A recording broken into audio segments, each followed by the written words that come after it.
Madam এসেছিলেন PLR করতে আমাদের কাছে, ঠিক আছে।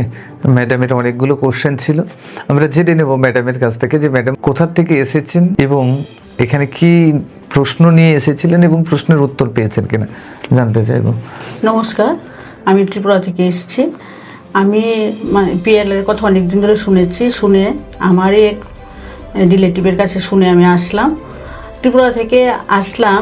কিন্তু আমার এখন এত ভালো লাগছে, আমি যে সমস্যাগুলো নিয়ে এসেছি ওই সমস্যাগুলো আমি উত্তর পেয়ে গেছি এবং আমার মনে হচ্ছে আমার যে শারীরিক অসুস্থতা ছিল এটাও অনেকটা ভালো হয়েছে।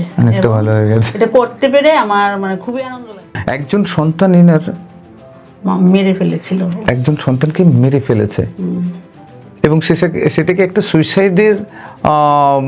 সুইসাইড অ্যাটেম্প্ট বলে চালিয়ে দেওয়া হয়েছিল, রাইট?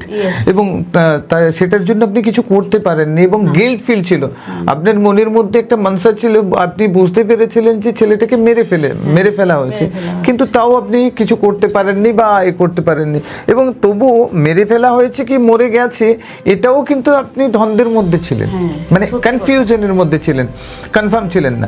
আজকের এই পিএলআর সেশন করার পরে কি মনে হয়েছে যে ওকে যে এইভাবে মারা হয়েছে, ওটার জন্য ওর যে প্রজন্মের কিভাবে মারা হয়েছে সেটা দেখতে পেয়েছেন তো? হ্যাঁ, দেখতে পেয়েছি।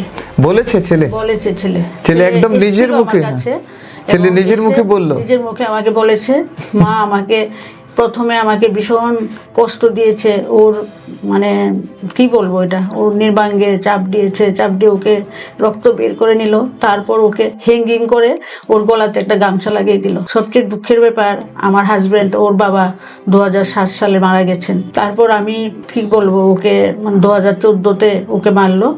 ওকে আমি বিবিএ পড়াচ্ছিলাম পুনেতে, ও ডক্টর ডিওয়াই পাটিল কলেজে পড়ছিল, কিন্তু আমি কিচ্ছু করতে পারিনি, কারণ আমার সাথে কেউ সাথ দিনি। কিন্তু আজকে আমি এটা দেখে ওকে যে কিভাবে মারলো, কি বলবো, আমার ভাষায় ওটা আর বলতে পারছি না।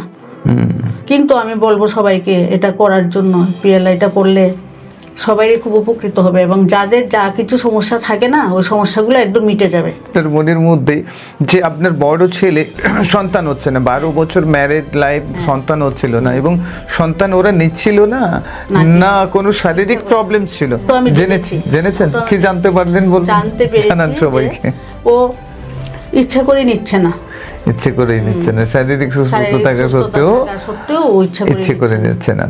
তাহলে ওভারঅল পিএলআরটা করার পরে আগরতলা থেকে ফ্লাইটে করে আপনি এখানে এসেছেন, ওভারঅল পিএলআর করার পরে কেমন ফিল হচ্ছে এখন এখান থেকে যখন যাচ্ছেন?